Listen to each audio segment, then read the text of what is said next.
अगर आप भी चाहते हैं कि सोनोटोन भोजपुरी का ऑडियो वीडियो सबसे पहले आप तक पहुंचे, तो लाल बटन दबाकर चैनल को सब्सक्राइब करें और हाँ, बेल आइकन को दबाना ना भूलें।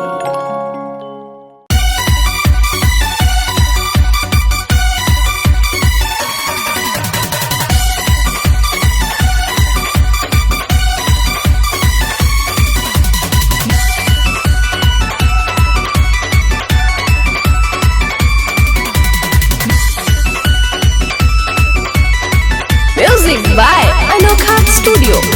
24 के कमर ह 32 के छाती, शहर से आइल बानी नइखे देहाती। ए हो 24 के कमर ह 32 के छाती, शहर से आइल बानी नइखे देहाती। डरी बानी हम हुआई आई हाई हाई तो सुन पिकन कमानी यही जे गोरी लिट्टी ढोड़िए पासे काई तो पिकन कमानी यही जे गोरी।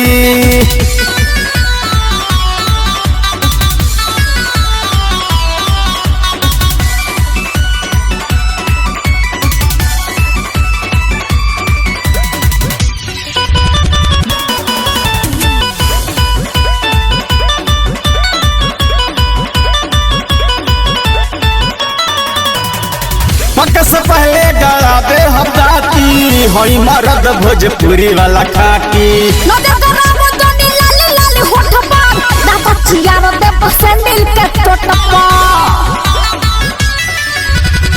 पक से पहले गला दे हफ्ताती होई मरद भोजपुरी वाला खाटी। नजर करावो जनी लाली लाली होठ पर, दादा चियार दे सैंडल के टोटपा।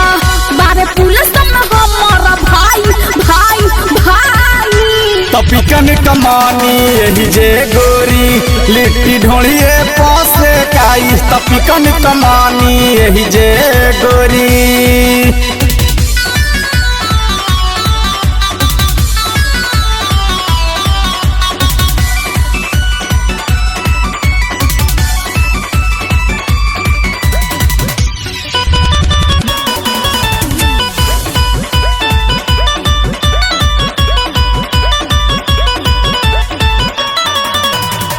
ऐसे देखावा जानी हमरा के आँख हो, गरम जवानी तोहर हो जाई राखो।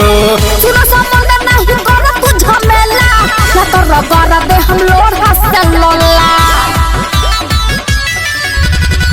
ऐसे देखावा जानी हमरा के आँख हो, गरम जवानी तोहर हो जाई राखो।